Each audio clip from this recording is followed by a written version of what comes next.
nami je zdaj slavnostno odprtje našega razstavnega prostora, ki ga bosta izvršila minister za solidarno prihodnost in v imenu festivala, gospa Vlasta Nussdorfer. Bomo pa v kader povabili, imamo tudi ministrico za kulturo, doktorico Asto Vrečko, in ministra za delo, Luko Mesca, in varuha človekovih pravic, ki sta se zaklepetala.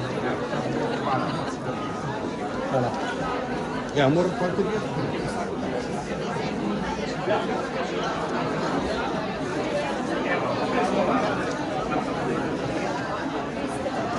Tako, kar izvolite.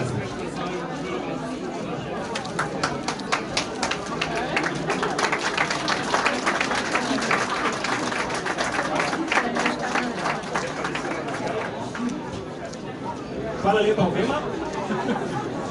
Na vrsti je izjava za javnost, ki jo bodo podali vsi trije prisotni ministri. Najprej je minister za solidarno prihodnost Simon Maljevac, mikrofona, če imate, dobrodošli, da jih približate.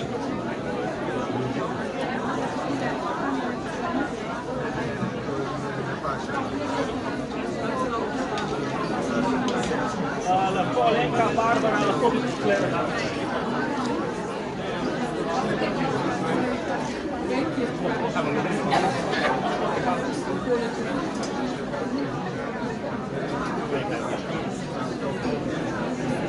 Imamo torej ministra za solidarno prihodnost, najprej izjava, ko vsi ministri zaključijo, pa odpremo, če bodo še kakšno vprašanje. Hvala, prosim.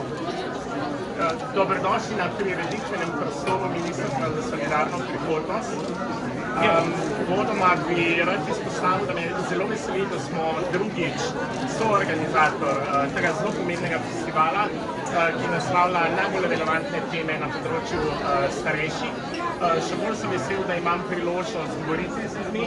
V prihodnjih 3 dneh bo naša pisarna tukaj ves čas odprta.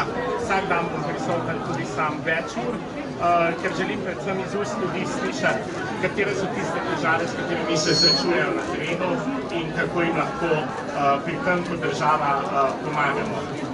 Na našem prireditvenem prostoru bomo predstavili naše delo naših socialno-varstvenih zavodov. Za mano je že pripravljen zborček iz Slovenj Gradca, ki nam bo kmalu zaigral in zapel nekaj pesmi.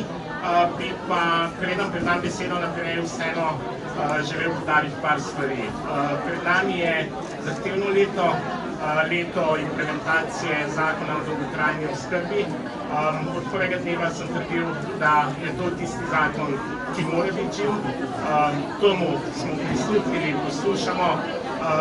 V prihajajočem tednu bo šla novela zakona o dolgotrajni oskrbi v javno obravnavo, ki bo vključevala tudi oskrbovalce družinskega člana za upokojence in upokojenke, ker to je bila tista točka, ki so jo velikokrat izpostavili.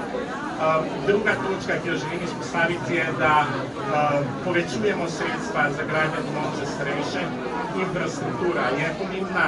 Od prihodnjega leta bo na voljo več kot 40 milijonov samo za investicije iz proračuna in temu trendu bomo sledili tudi v prihodnje. Tretja, ena izmed večjih težav, s katerimi se srečujemo, pa sami veste, so kadri v socialnem varstvu in domovih za starejše. Tu smo sprejeli 2 ukrepa. Prvič bo letos sprejeli kadrovski zakon, ki prinaša nabor ukrepov, ki bodo pripomogli zaposlovanju in pa tudi pogojev dela v domovih za starejše. Prejšnji teden se pa zaključila zelo dolga, intenzivna razprava o novem plačnem sistemu. Tu smo se približali koncu. Najpomembnejši uspeh je, da po novem je enka minimalka, torej nobena plača ne bo pod minimalno plačo. Ravno tako smo pa samo prilagodile ostale plače, verjamem, da bo to močno prispevalo k zaposlovanju tudi v domovih za starejše. Hvala lepa. Naslednji minister za delo, Luka Mesec.